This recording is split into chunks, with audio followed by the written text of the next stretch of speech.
Last year, it didn't seem like Albuquerque's popular Page One bookstore would survive another year. But this week, it will celebrate its 31st anniversary. We found out how it managed to survive in tonight's New Mexico Works. I had quit my job with the government and was looking for something to do. And it appeared to me that the only thing I could afford was an old rundown newsstand. It was 1981, and it cost Stephen Morato Stout about $30,000 to buy a newsstand he would turn into Page One bookstore. He says even back then he was doing everything to keep up with the times. Well, actually, when I bought it in '81, Dallas Times-Herald was coming out with obituaries and electronic distribution. I thought, great, I just bought a newsstand and everything's going electronic.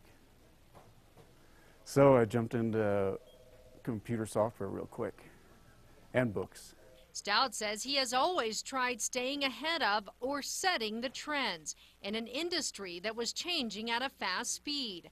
In 1993, the bookstore doubled in size, moving into this 24,000 square foot building at Montgomery and Juan Thibault. Stout also started selling music. Just because I knew that the chains were going to come with a bigger model. They'd always been the 4,000 square foot mall store. And I thought, I'm going to beat the chains. And we were the first multimedia store in America.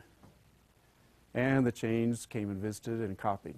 But then in 2007, a turn in technology most bookstores couldn't keep up with: the invention of Kindles and iPads.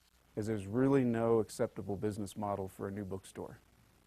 And that's why the U.S. bankruptcy courts have been closing Borders, great bookstore chain. In 2011, Page One filed for Chapter 11 bankruptcy to reorganize the company and come up with a plan to pay back the store's $1 million debt. At the beginning of this year, vendors the store owed accepted Stout's plan and wanted to keep the store in business. The judge agreed. So we had a really favorable local federal judge, local community member, that thought Page One should stay open. He says used books keeps him in business.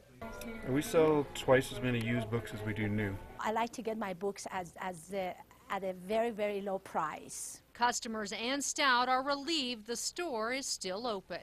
I wouldn't even want to live in Albuquerque if Page One wasn't here, because to me it makes the city a little better.